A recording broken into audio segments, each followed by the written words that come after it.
संपर्क मंत्री सन्माननीय उदयजी झाल्यानंतर पहिल्यांदाच आपल्या जिल्ह्यामध्ये त्यांनी हा आपल्याला दौरा दिला.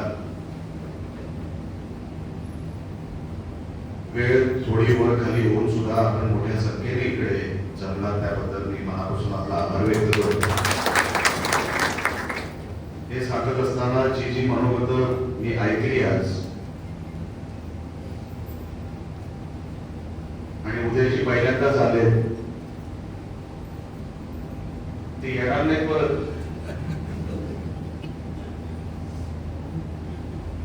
महायुतीचे मंत्री म्हणून काम करत असताना मी जवळून त्यांना बघायची, पक्षातल्या वेगवेगळ्या स्तरावर बघण्याची मला संधी मिळाली.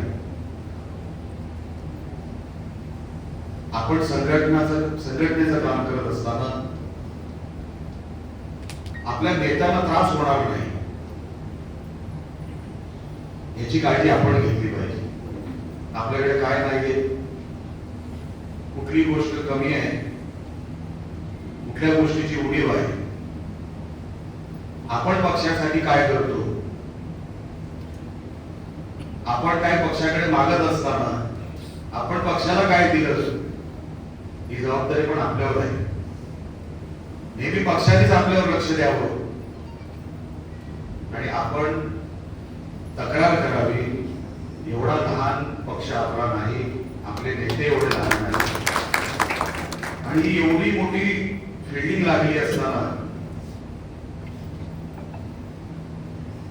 आपण कुठल्या गोष्टींची मागणी केली पाहिजे, जे निर्णय वरच्या स्तरावर होणार आहेत. उदयजी असतील, राणे साहेब असतील, केसरकर साहेब असतील, रवींद्र फाटक साहेब असतील,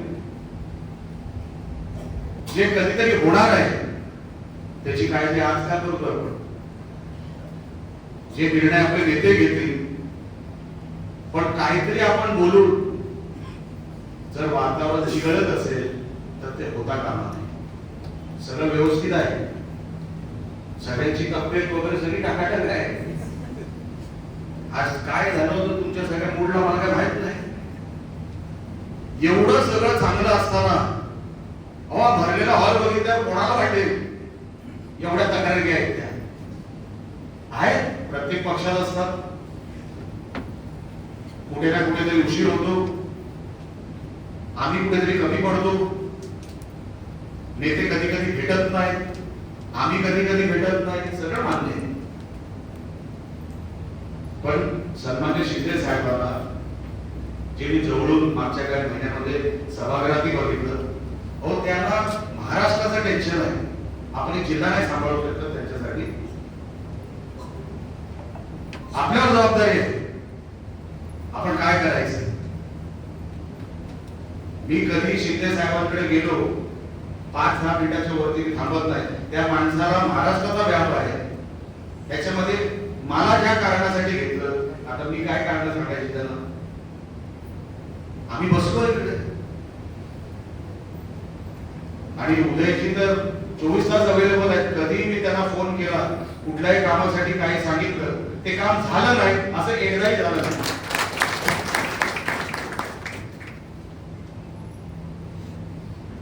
मेहनत आपल्याला करायची, लक्षात ठेवा.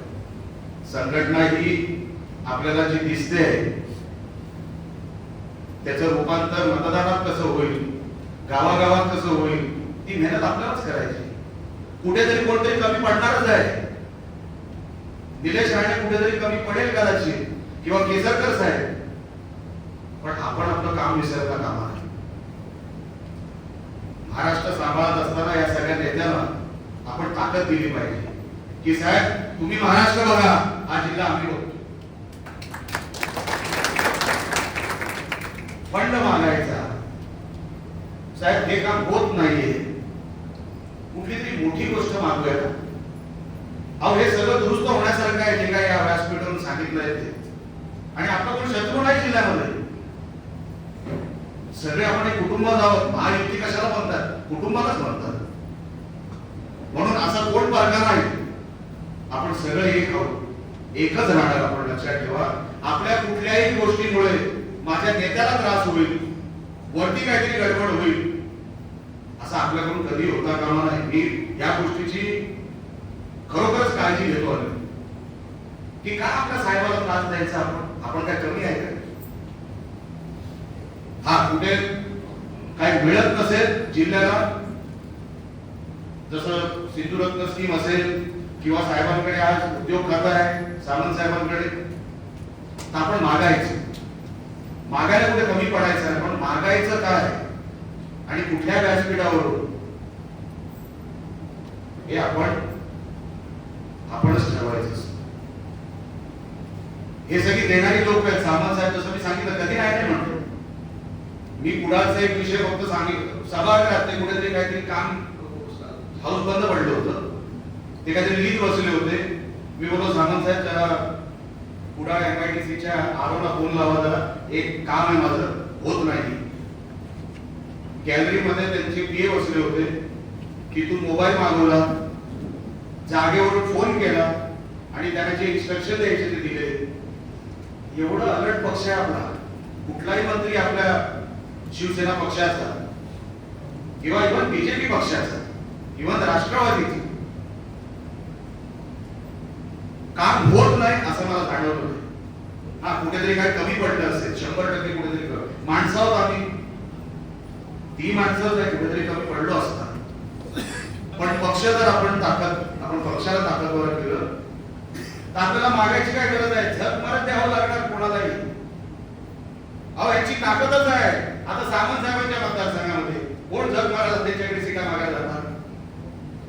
त्यांनी ताकद तयार केली, त्यांनी बेस तयार केला, त्यांनी वातावरण तयार केलं की इकडे आहोतच ना आम्ही, आणि म्हणून समोरच्याची मागणी तशी होत नाही.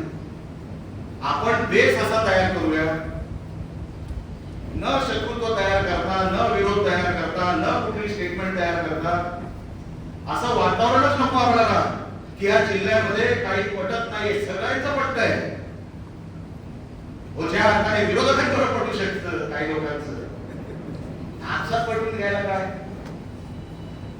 आणि ते होणार सगळं. नितेश तिथे चांगलं काम करतोय. इथे आता आमच्या सोबतीला शिंदे साहेबांनी सामंत साहेब दिले, केसरकर साहेबांसारखे ज्येष्ठ सदस्य आपल्या बरोबर आहेत. कुठल्या गोष्टीची आपण चिंता करायची? चिंता करू नका. आपल्याला भगवा फडकवायचा ना, भगवा फडकणारच. आणि तुमच्यावर अन्याय होऊ देणार नाही, तुमच्यावर अन्याय होऊ देणार नाही. त्याच्यासाठी मी कधी स्वस्त बसलो नाही की तुमच्यावर अन्याय होईल, या जिल्ह्यावर अन्याय होईल आणि निलेश राणे गप्प बसेल असा दिवस येणार नाही. मग काय तो काय तिसरा डोळा वगैरे आणलेला साहेब बोलला ते मला माहित नाही नेमकं काय, पण मग आपलं सुद्धा काहीतरी मग आपलं काहीतरी करावं लागेल. पण तसा अन्याय होणारच नाही. म्हणून तुम्ही चिंता करू नका. नेते आल्यावर नेत्यांकडे काय मागायचं त्याचं एक संघटनात्मक, एक विकासात्मक आपल्याकडे प्लॅन तयार पाहिजे. तो प्लॅन आपण तयार करूया. संघटनात्मक काय ज्या गोष्टी आहेत ते सामंत साहेब स्वतः त्यांच्या भाषणातून जाहीर करतील, ते स्वतः त्यांच्या भाषणातून बोलतील, केसरकर साहेब त्यांच्या भाषणातून बोलतील. आम्हाला साहेब मी 2च मिनिटात माझं मनोगत थांबवतो. आम्हाला कुडाळ मागवडला, सावंतवाडीला, कणकवली मतदारसंघाला आम्हाला भरीव आपण निधी द्या. बाकी एवढं संघटना एवढी चकाचक करून टाकतो आम्ही, काही काळजी नाही. आणि आमचे सामंत साहेब पण ते करत सगळं करणार. ओके, आता आमचे पडदे साहेब पण आले सोबत, संजीवी कामाला लागलाय आणि हे पण साहेब आहे. आता सगळे कामाला लागलेत. आपण साहेब जेवढं आपल्याला निधी देता येईल आपल्या खात्याच्या बाहेर सुद्धा नगर विकास खातं आज साहेबांकडे आहे. मी मागणी केली होती, नगर उद्यानचा मोठा निधी नगर विकास खात्याच्या माध्यमातून आम्हाला मिळू शकतो. 25-15चे पैसे आपल्याला मिळू शकतात. मुख्यमंत्री ग्राम सडक योजनेचे पैसे आम्हाला मिळू शकतात. तुमच्या मतदारसंघात केवढा पैशाचा पाऊस पडतो मी बघितलाय, जवळून बघितलाय. त्यांचा प्रारूप आराखडा DPDC मध्ये त्याचं कौतुकच केलं पाहिजे. जसं पहिल्यांदा नितेशनी ऐकून घ्या म्हणून, जसं पहिल्यांदा नितेशनी प्रारूप आराखडा 400 कोटीवर केला सिंधुदुर्गाचा, आमच्या या साहेबांनी सामंत साहेबांनी 750 कोटीच्या वर नेला रत्नागिरी जिल्ह्याचा प्रारूप आराखडा जो आहे. म्हणून साहेब आपण हे सगळं करू शकता. आम्हाला तुम्ही भरभरून जसा तुमच्याकडे पाऊस पडतो विकासाचा तसा आमच्याकडे पाठवा. एवढी तुम्हाला मी विनंती करतो. बाकी आणि जे काय करायचं वाटत नाही, जेवढं काय करायचंय तुम्हाला काय सांगायची काय वेगळी गरज नाही. आपण तुम्ही आम्ही वेगवेगळ्या पक्षात एकत्र काम करत करत आता शिक्षणात आलो. म्हणून तुम्हाला काही वेगळं सांगायची गरज नाही की आपण एकदा उतरलो म्हणजे उतरलो, मग आम्हाला कोण थांबू शकत नाही.